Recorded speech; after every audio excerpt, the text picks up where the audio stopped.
What if the love you're holding on to isn't love at all, but fear dressed in familiarity? What if the relationship that keeps you up at night, the one that burns your chest and tears at your mind, is not your destiny, but your distraction? Be honest. Are you staying because it's real, or because you're terrified of starting over? We convince ourselves that endurance is strength, that loyalty means sacrificing our peace, that staying silent is noble. But silence isn't always patience. Sometimes it's self-abandonment. Stoicism doesn't ask you to feel nothing, it asks you to see everything clearly. But what about what you keep pretending to feel, just to avoid what's real? This video will confront the hardest truth of all, not when to leave, but why you already know it's time. If that strikes something inside you, consider subscribing for more clarity, because every time you choose truth over comfort, you're building something stronger than any relationship, a self that no longer negotiates with pain just to feel wanted. They always say the right thing at the right time. It sounds sincere. It sounds like change. But the truth is, you've heard it before. You've walked this loop so many times, you've memorized the turns. One tearful apology, one emotional promise, one deep conversation that feels like a breakthrough. But then you wake up a week later and somehow you're explaining your pain all over again, like it never counted the first time. You're not stuck because you don't understand what's going on. You're stuck because part of you still believes it's going to be different. That this time the apology is real, that this time they mean it, that this time they see you. But patterns don't lie. They aren't confused or emotional. They're consistent. They don't shift because you want them to. They repeat until they're confronted or until you finally walk away. The hard truth is that patterns reveal the person, not their intentions, not their words, not their potential. The repeated choices they make, especially when things are hard, show you exactly who they are right now. If someone constantly disappears when you're vulnerable, or raises their voice when they're cornered, or changes the subject when you try to speak your truth, that's not a flaw to be fixed. That's a pattern. And a pattern is a quiet confession. It tells you what they truly value. It tells you how much energy they're willing to give. It tells you how much responsibility they're capable of holding. The mistake we make is thinking that patterns are temporary obstacles, that if we just love harder, or wait longer, or word things better, they'll change. But that belief is a trap, and it's not hopeful. It's self-neglect wrapped in romanticism. The moment you realize that patterns are louder than promises, you start paying attention differently. You stop listening to their explanations and start watching their actions. You stop clinging to apologies and start observing habits. How do they treat your silence? Do they get curious about your distance? Or do they fill the space with assumptions? How do they respond when you're hurting? Do they lean in with empathy or pull away with frustration? How do they handle your boundaries? Do they respect them or push just enough to keep control? These are the small, quiet signals that people reveal about themselves every day. But we miss them when we're only tuned into potential. It's not cruel to accept someone as they are. In fact, it's one of the kindest things you can do for them and for yourself. Because the longer you stay with someone based on who they might become, the more of yourself you sacrifice to a version of them that may never exist. You start editing your needs to avoid conflict. You start shrinking your truth to protect their ego. You start becoming a version of yourself who tolerates what you used to cry over. That's not growth, that's erosion. And sometimes the only way to stop losing yourself is to acknowledge what their pattern has been trying to tell you all along. This is who they are. Carl Jung once said, "You are what you do, not what you say you'll do." And when you let that sink in, not just understand it, but believe it, you stop waiting for people to become someone else. You stop giving endless chances to the same pain. You stop confusing patience with self-abandonment. Because at some point, continuing to stay hopeful in the face of repetition becomes a form of denial. You don't need to hate them. You don't need a dramatic breakup. But you do need to ask yourself what it's costing you to keep dancing around a truth you already know. Sometimes, the hardest thing isn't leaving someone who hurt you. It's leaving someone who keeps promising they won't, because that promise holds just enough light to make you doubt the dark you're living in. But life isn't meant to be lived in that in-between. You weren't made to survive off crumbs of connection. And the relationship you're in shouldn't require you to ignore yourself just to keep the peace. Pay attention to what keeps happening. Pay attention to how it makes you feel. Because your body knows, your gut knows, your silence knows, and deep down, a part of you has known for a long time. Marcus Aurelius wrote, "The soul becomes dyed with the color of its thoughts." If your thoughts are always anxious, always guarded, always trying to decode someone else's inconsistency, your soul will reflect that confusion. But when your thoughts shift, when they become rooted in truth, in boundaries, in clarity, your soul becomes calm again. You don't need a sign louder than that. You just need to trust it.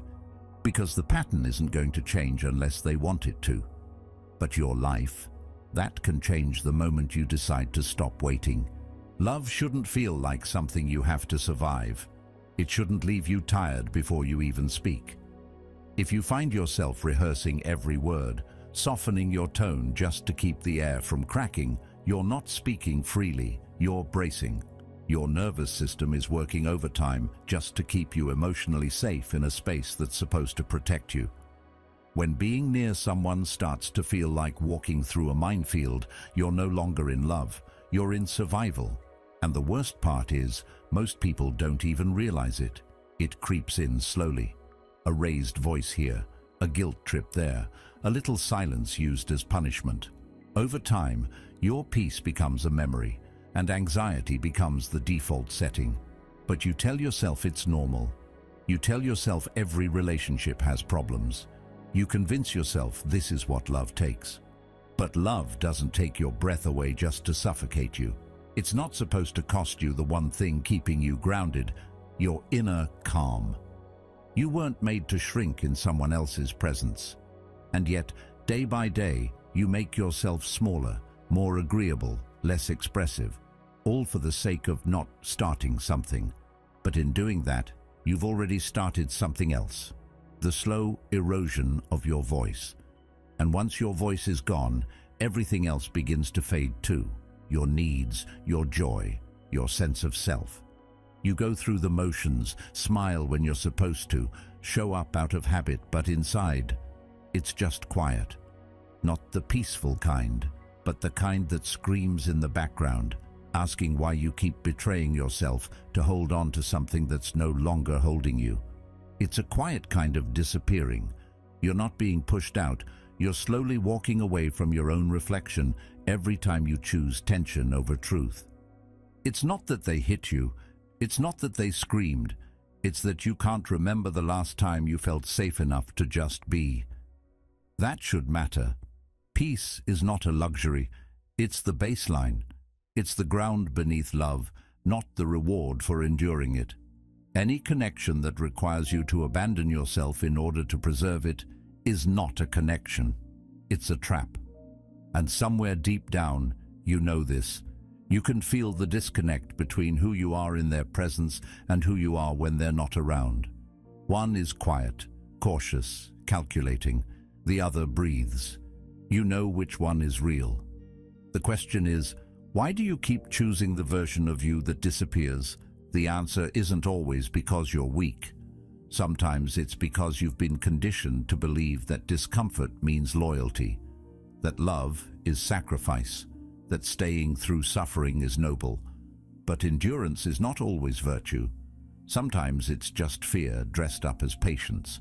And if you're staying just to avoid being alone, understand this. Being alone with your peace is better than being partnered with your pain. Peace isn't about perfection, it's about presence. It's about being able to sit beside someone and feel your shoulders drop, your breath steady, your thoughts clear. That kind of peace doesn't drain you. It restores you. It doesn't make you second-guess yourself. It makes you feel safe enough to show all of yourself. Seneca wrote, "He who is brave is free." And sometimes bravery isn't loud. It doesn't always look like confrontation or dramatic exits. Sometimes bravery is the moment you say, "I deserve better than this tension." Sometimes bravery is choosing to protect your peace over protecting someone else's comfort. It's walking away not because they were the worst, but because they kept you from becoming your best. No one should have that kind of power over your peace. Not someone you love. Not someone who says they love you. You teach people how to treat you, not by what you demand, but by what you tolerate. Every time you silence your discomfort to keep things steady, you send a message. My peace is negotiable. But it isn't, or at least it shouldn't be. The cost of staying is not just the arguments or the silence or the pressure. The cost is the version of you that never fully breathes again. That version starts to disappear quietly, then all at once. You'll notice it when laughter feels unfamiliar, when solitude feels more nourishing than company, when you begin fantasizing about a life where you're not constantly bracing for impact. This isn't about being dramatic. This is about being honest. How much of you are you losing just to keep the illusion alive? How much energy are you pouring into staying calm when you should be feeling seen? Peace isn't found in the absence of conflict. It's found in the presence of alignment. It's when who you are, what you need, and what your relationship gives you all exist in the same place. Anything less than that might feel familiar, but it isn't love.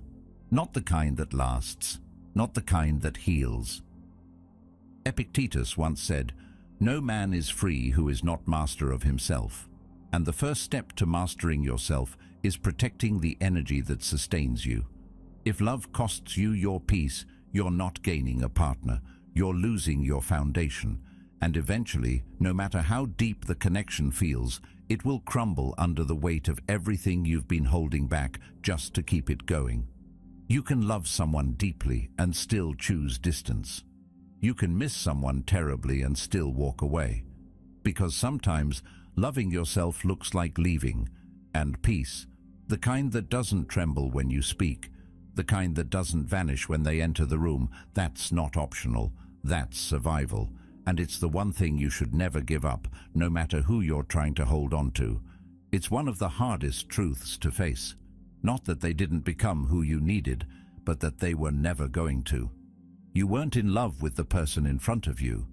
You were in love with the version of them you built in your mind, the version that apologized first, the version that understood your silences, the version that did the inner work and finally met you halfway. But that version doesn't live here. That version lives in your imagination, stitched together from hope, memory, and the deep ache of unmet needs. And hope, while beautiful, can become a dangerous thing when it blinds you to what's real, when it keeps you clinging to a possibility instead of choosing a reality. There's no shame in wanting someone to grow, but if their growth becomes a condition for your peace, you're no longer loving them, you're surviving them. Potential is seductive. It lets you tell a better story than the one you're living. It allows you to believe that this tension, this confusion, this repeated disappointment is temporary. That all of it is leading somewhere better if you just hold on a little longer. But eventually, you have to admit what's happening. You're not holding on to love. You're holding on to a fantasy. And fantasies don't come with reciprocity. They come with longing. They come with overthinking. They come with the constant weight of waiting for someone else to catch up to the version of them you've already made room for. But no one ever asked you to make that room. You did that on your own, and you keep doing it, at your own expense. It's easy to confuse love with healing, to look at someone's pain and see your own reflection. Maybe you know what it's like to be misunderstood. Maybe you've been dismissed, overlooked, underestimated. And so, when you see them struggling, you empathize. You want to believe that with enough patience, enough kindness, enough effort, they'll transform. But what if the person you're really trying to save is yourself? Carl Jung said, "Until you make the unconscious conscious, it will direct your life, and you will call it fate." And sometimes what we call fate, a connection we can't walk away from, a person we can't stop thinking about, is actually a wound replaying itself. We project our pain onto someone else, and then we try to fix them, hoping it will heal us. But that's not love, that's reenactment, and it rarely ends with resolution. There's nothing wrong with seeing potential in someone, but it becomes dangerous when that vision overshadows the truth, when we start tolerating disrespect, inconsistency, or emotional neglect in the name of who they could become. You start justifying their actions by comparing them not to your needs, but to their worst moments. You start saying things like, "They didn't mean it," or "They're going through a lot," or "It's just a phase." But what if it's not a phase? What if this is who they are, and the change you're waiting for is never going to come? The more you delay that question, the deeper the denial becomes. You don't need to hate them to leave. You just need to love yourself enough to stop being in a one-sided story. You teach yourself how to suffer quietly, how to normalize discomfort, how to call emotional inconsistency complexity. And the longer you stay, the more you forget what it feels like to be met fully, to be heard without explaining, to be held without condition. Potential doesn't hold you. It doesn't show up in hard conversations. It doesn't call you back after a bad fight. Potential is passive. It just waits to be realized while you do all the work of staying hopeful. And eventually, you wake up exhausted. Not because the relationship ended, but because you spent so long trying to make it begin. Marcus Aurelius once wrote, "The happiness of your life depends upon the quality of your thoughts." But when your thoughts are wrapped around what someone could become, your life becomes a waiting room, one where you're constantly rearranging your boundaries, your expectations, your truth, just to stay seated. But you weren't meant to wait endlessly for someone to grow into what you need. You were meant to live, to be loved in real time, not in theory. You were meant to build something with someone who meets you where you are, not one who always leaves you chasing the version of them you wish they were. Hope is not a strategy. Love is not a rehabilitation center, and healing is not something you can do for someone else, no matter how deeply you care. People don't change because you believe in them. They change because they believe in themselves. And if they don't, no amount of waiting, loving, or sacrificing will make the difference. Let them be who they are, but don't lose who you are in the process. Because when you love potential more than reality, you don't just lose time. You lose clarity. You lose energy. You lose the version of yourself that once knew what it felt like to be chosen, not tolerated. Walking away doesn't mean you gave up on them. It means you stopped abandoning yourself. It means you finally realized that the future you were holding on to was only alive in your mind. And no matter how vivid your vision was, no matter how badly you wanted it to be true, you can't date a dream. You can only choose what's real. And reality, when chosen fully, can be so much more beautiful than the fiction we fight for, especially when it includes peace, presence, and a kind of love that doesn't require you to suffer for it to grow. Not all pain shows up in shouting matches or slammed doors. Sometimes the most unbearable pain is the quiet one, the one that hides in plain sight. It creeps into the spaces where conversation used to live, where affection used to flow without effort. You sit across from them at dinner, and the air feels heavy with everything not being said. You ask how their day was, not because you care anymore, but because it feels too awkward not to. And when they answer with a vague "fine," you nod, smile, and continue chewing, pretending that everything tastes like something other than emotional numbness. There's no fight to have anymore, no disagreement to fix.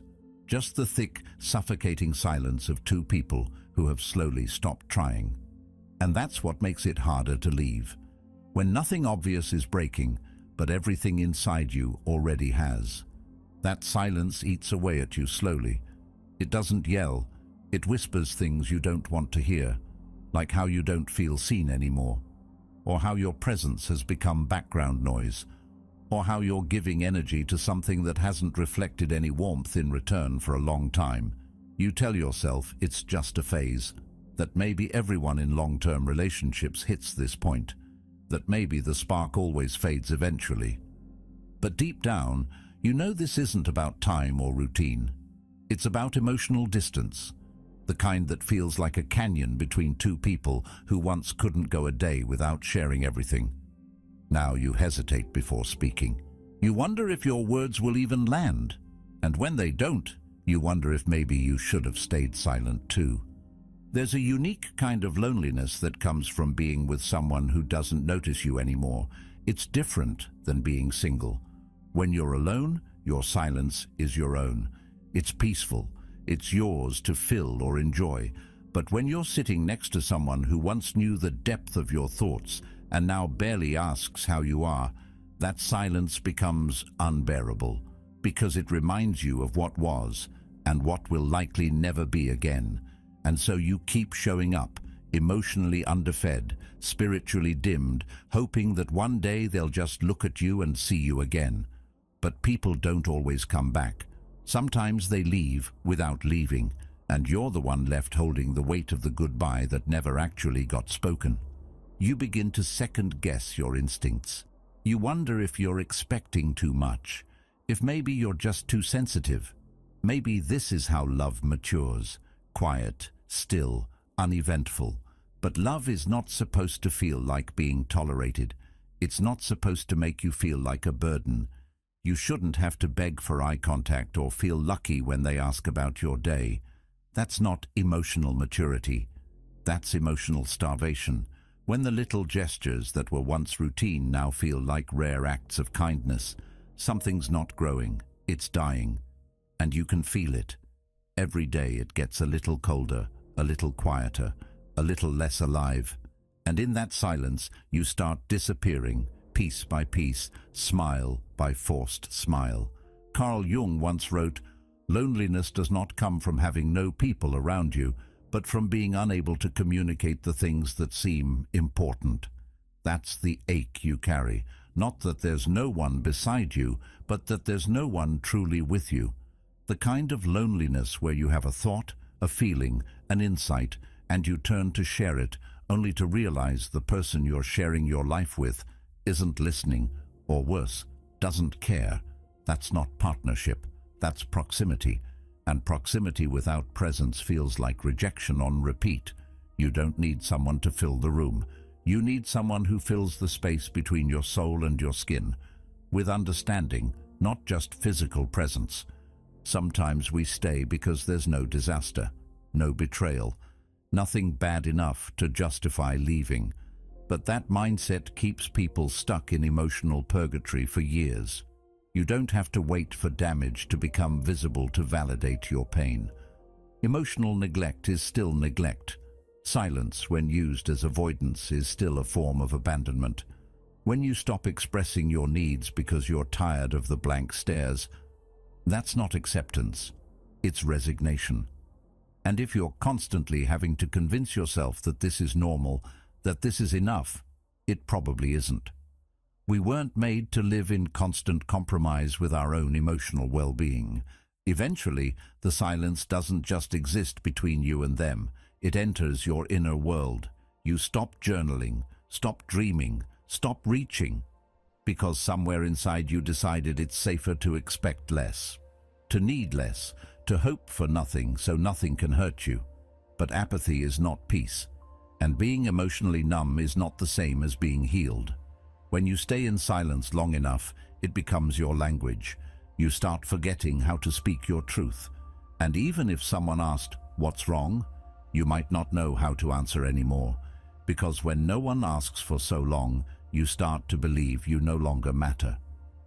Seneca once said, "A sword never kills anybody. It is a tool in the killer's hand." Silence, too, can be a tool. It can be used to avoid, to manipulate, to punish. But it can also be used to awaken. The silence you're experiencing might not be the end of the relationship, but the beginning of your awareness. The awareness that connection doesn't die all at once. It dies slowly, through days of unspoken pain, through moments of unmet needs, through conversations that feel like obligations instead of desire. And that awareness might be the very thing that saves you. Because the first step out of numbness is naming the absence.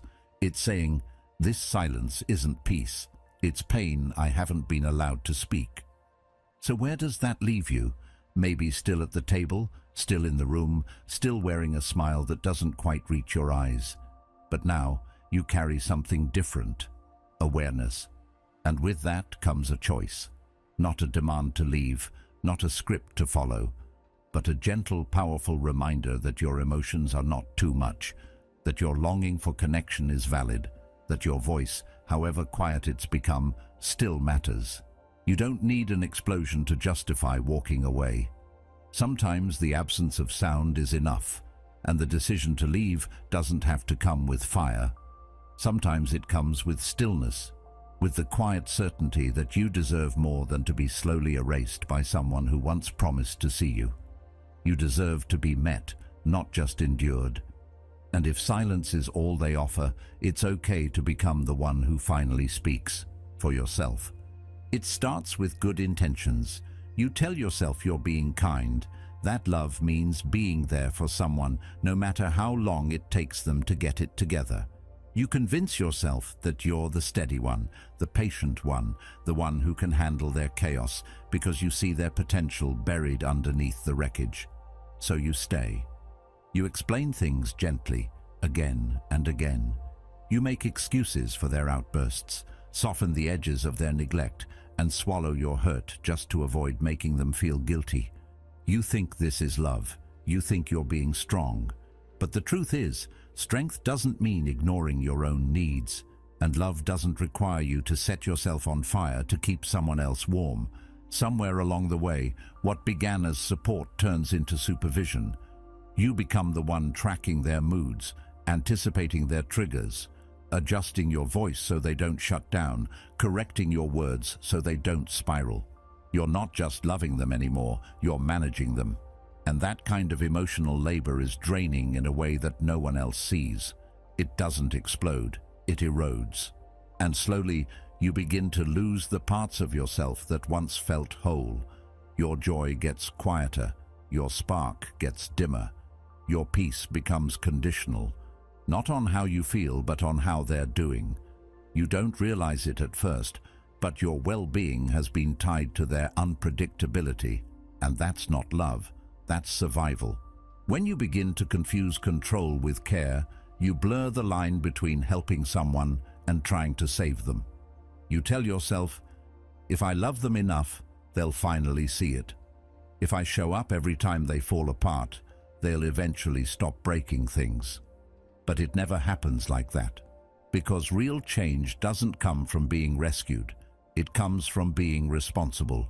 And when you constantly rescue someone from the consequences of their own behavior, you rob them of the very growth you're hoping for. You're not just shielding them from pain, you're shielding them from truth. And in doing so, you're also shielding yourself from the fear that if you stop trying, the whole relationship might collapse.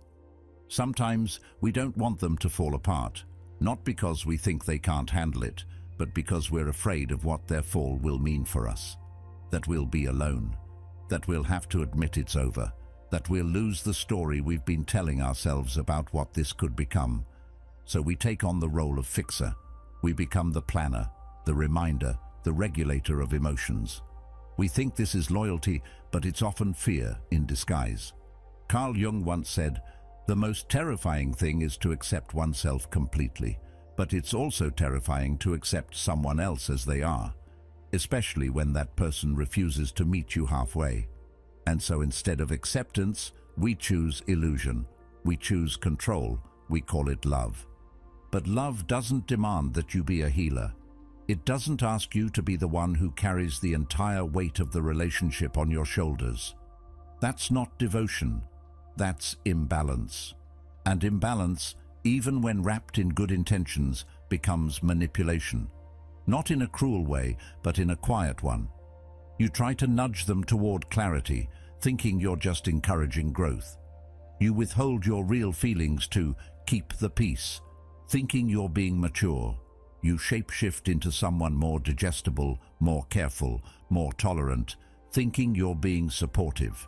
But what you're really doing is managing, curating, controlling, all because you're afraid that if you don't do the work, no one will. There's a part of you that believes love should be hard, that relationships demand sacrifice. And yes, all love comes with effort, but effort should never come at the cost of your own truth. If you have to constantly analyze your behavior while they remain unaware of theirs, you're not growing together. You're shrinking so they don't feel insecure. You're making yourself small enough to avoid triggering their wounds. And eventually, you stop recognizing the person you've become. Someone who stays silent during arguments, who walks on eggshells even in moments of calm, who mistakes emotional labor for intimacy. That's not love. That's burnout dressed up as commitment. You don't owe anyone your emotional oxygen. You don't need to earn your place by being the most tolerant, the most understanding, the most endlessly forgiving. Love shouldn't feel like endurance, and care shouldn't mean control. True love meets you at the middle. It doesn't need to be managed. It needs to be felt honestly and freely. If you're constantly trying to orchestrate their healing while ignoring your own, that's not support, it's self-abandonment. Sometimes the most loving thing you can do is step back, not to punish them, not to make a point, but to remind yourself that you are not their savior.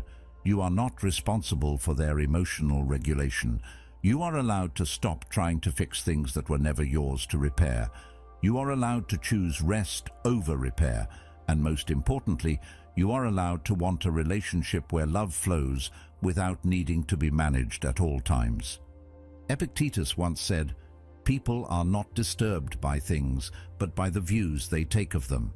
And sometimes, the view we take of our own role in someone's life is what keeps us trapped. We think our love will be the turning point. We think our care will be enough to pull them through. But the truth is, we can only meet people where they're willing to meet themselves. And if they're not willing to face their own chaos, no amount of support will change that. Not your kindness, not your sacrifices, not even your love. So here's the quiet truth that's hard to say aloud. If love requires constant control to keep it alive, it's not love anymore. It's obligation. It's fear. It's a cycle that will keep spinning as long as you're willing to be the engine. And one day, you'll wake up tired. Not just tired of them, but tired of yourself. Tired of how much of your life you've spent trying to prove your love through your silence, your effort, your endurance. And that's when the shift begins. That's when you stop confusing control with care, and you start remembering what it means to simply be loved, not managed, seen, not supervised, held, not handled. And that difference, that's what will set you free. You can give someone the sun, and they'll still complain about the light being too bright. You can pour your heart into their cracks, thinking your love will seal what life has broken, and still watch them collapse under the weight of their own choices. That's the hardest thing to accept when you love someone who refuses to grow. No matter how warm you are, how patient, how present, growth is an inside job.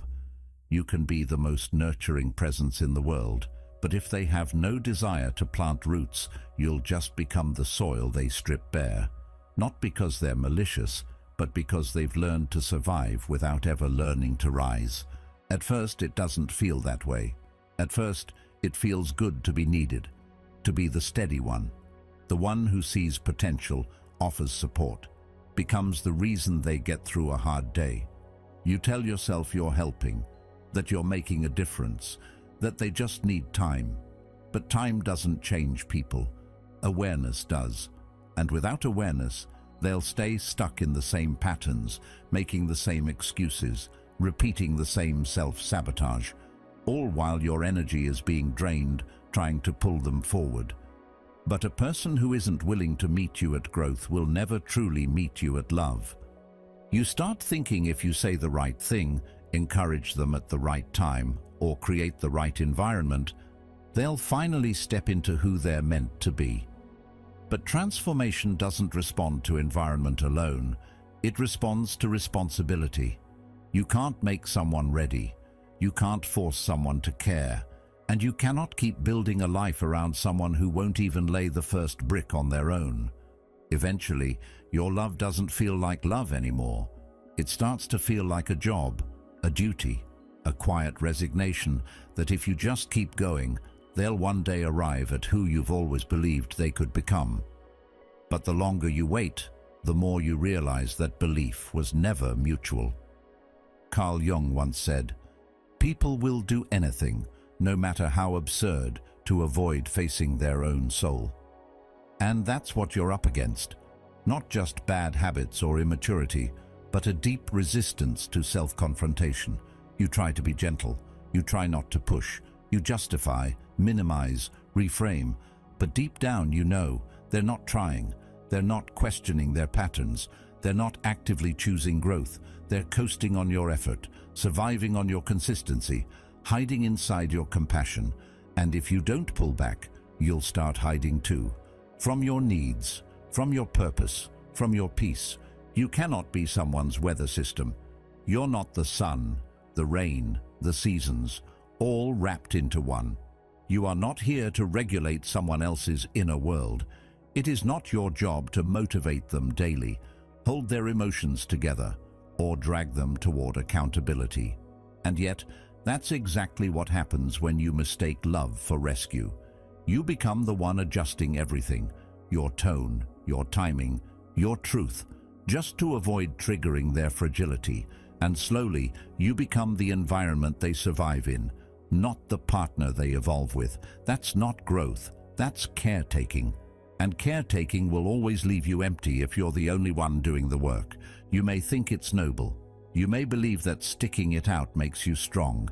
And yes, love asks us to stretch. But it should never require you to stretch so thin that you forget your own shape. If you're constantly the one doing the work, carrying the hope, imagining the future while they stagnate in the present, that's not a relationship. That's a fantasy you're maintaining alone. A fantasy that becomes more costly the longer you ignore the reality. Marcus Aurelius wrote, "Waste no more time arguing what a good man should be. Be one." You can't keep begging someone to become what they've shown you they don't want to be. You can't force alignment with someone who refuses to move. And it's not cruel to walk away from that. It's clarity, it's courage. Because continuing to be their source of comfort while they stay rooted in avoidance doesn't make you loyal. It makes you an accomplice to their stagnation. Eventually, the truth becomes unavoidable. That no amount of nurturing will ever be enough if they have no intention of blooming. That your presence, no matter how loving, will only be background noise in a life they're not actively trying to build. And the longer you stay, the more invisible you'll feel. Because you're not being loved, you're being leaned on. There's a difference, and the longer you blur that line, the harder it becomes to remember what it felt like to be loved for who you are, not just for what you provide. It's okay to want someone to grow. It's human to hope, but hope isn't supposed to cost you your dignity. It's not supposed to exhaust your soul. You are allowed to let go of the dream that someone might change, especially when all the evidence says they won't. Not because you're giving up, but because you're giving yourself back. Back to peace, back to balance, back to the version of you that doesn't carry the emotional weight of two people. Seneca said, "It is not the man who has too little, but the man who craves more that is poor." And in relationships, craving someone's potential while being deprived of their presence is a kind of poverty we rarely name. It leaves you emotionally bankrupt, with nothing left to invest in your own healing. You cannot love someone into maturity. You cannot water a plant that refuses the soil. And you cannot keep showing up for someone who won't even show up for themselves. So, when the silence between you grows wider, when your words feel like echoes in a room they no longer stand in, when your encouragement feels like noise they've learned to tune out, pause. Step back. And ask yourself not if they'll change, but if they want to. And if the answer is no, it's okay to stop. Not because you didn't care, but because you finally realized caring alone isn't enough. People grow when they're ready, not when you believe in them, not when you create the perfect conditions, not when you love them unconditionally. They grow when they're willing to sit with their pain, confront their shadows, and step into discomfort. If they're not doing that, then all your effort becomes a one-sided agreement, and you deserve more than that. You deserve a relationship built on mutual evolution, not one that demands your emotional labor just to stay afloat. Let them go. Let them stay stuck if they choose to. Let your love become the thing that frees you, not the thing that keeps you anchored to someone who's already stopped moving. You are not their environment. You are your own. And it's time you start tending to it with the same care you gave away so easily, because the moment you do, everything begins to grow again, starting with you. Sometimes the most painful truth is the one you've been avoiding with the most devotion. Not because it's hidden, but because it's simple. You want them to be different. That's it. That's the silent driving force behind every second chance, every internal justification, every time you soften the impact of what they actually did by replacing it with what you hoped they meant. And the more you want them to be someone else, the more you lose sight of what they've already shown you. Radical acceptance doesn't mean you're okay with everything. It means you stop arguing with reality. You stop editing the facts to make your love easier to hold. You stop dressing up the truth just so it hurts less when you look it in the eye. You don't need to agree with someone's behavior to accept it. Acceptance doesn't require approval, it requires presence. The courage to look at what's right in front of you and say, this is who they are, not who I wish they were, not who they could become if everything aligned, just who they are right now. That shift is subtle, but it changes everything. Because when you stop fighting the truth, you finally get to decide what to do with it. And that's where freedom begins, not in changing them, but in reclaiming your own agency. You can love someone and still choose distance. You can understand someone's pain and still protect your peace. You can care deeply and still walk away with your dignity intact. There's a version of love we're sold that says staying is proof of strength, that fighting harder means you care more, that leaving is a kind of failure. But what if the real failure is abandoning your own truth just to keep someone else comfortable? What if the greatest act of strength is no longer clinging to the illusion of what could be and finally honoring what is? Radical acceptance isn't about giving up. It's about growing up. It's about realizing that fantasy is comforting, but clarity is liberating. And you can't have both. You've tried everything: compromising, shrinking, stretching, explaining, forgiving, forgetting. But none of it worked because none of it addressed the core truth. They don't want to change. Or maybe they do, but not in the ways you need. Maybe their love language is inconsistency. Maybe their growth is always coming soon. Maybe they really mean it when they say they'll do better. But meaning well and doing well are two different things. At some point, it's not about whether they're a bad person, it's about whether their truth fits with yours. And if it doesn't, no amount of love will make the pieces align. Carl Jung once said, knowing your own darkness is the best method for dealing with the darkness of other people. And that's the heart of radical acceptance, owning your patterns, owning your projections, owning the part of you that needed them to be someone else to feel safe, to feel seen, to feel whole.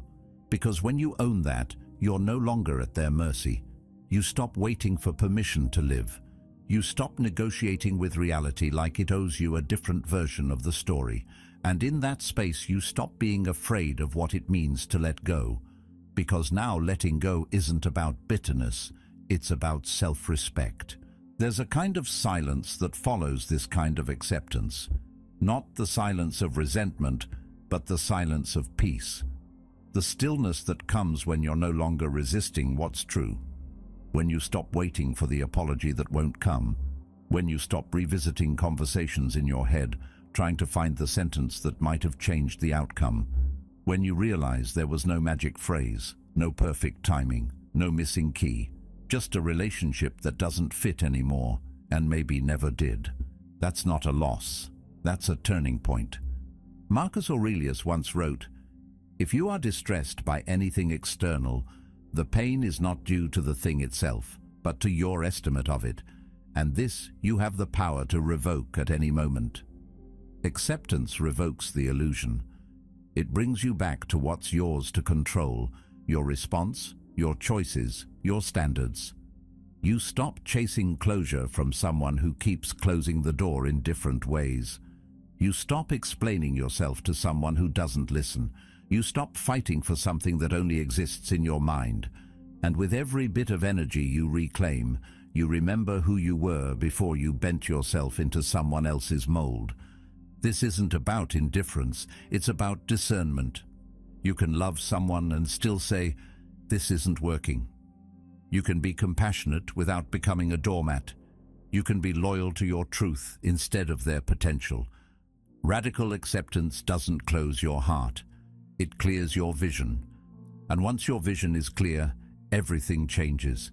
You stop seeing their silence as mystery. You see it as avoidance. You stop seeing their promises as hope. You see them as delay. You stop seeing your suffering as necessary. You see it as optional. And in that clarity, you don't just walk away, you rise. This is what radical acceptance offers. Not a comfortable ending, but a powerful beginning. Not the closure you expected, but the clarity you needed. It doesn't promise that everything will feel good right away, but it does promise that everything will be real. And when your life is rooted in what's real, not even pain can shake it. Because you're no longer afraid of the truth. You're living in it. And that's where all healing starts. Not with changing them, but with freeing yourself. At first, you try to convince yourself it's just a rough patch, that all relationships go through this. You lower your expectations, convince yourself you're asking for too much, tell yourself to be grateful. You trade honesty for harmony.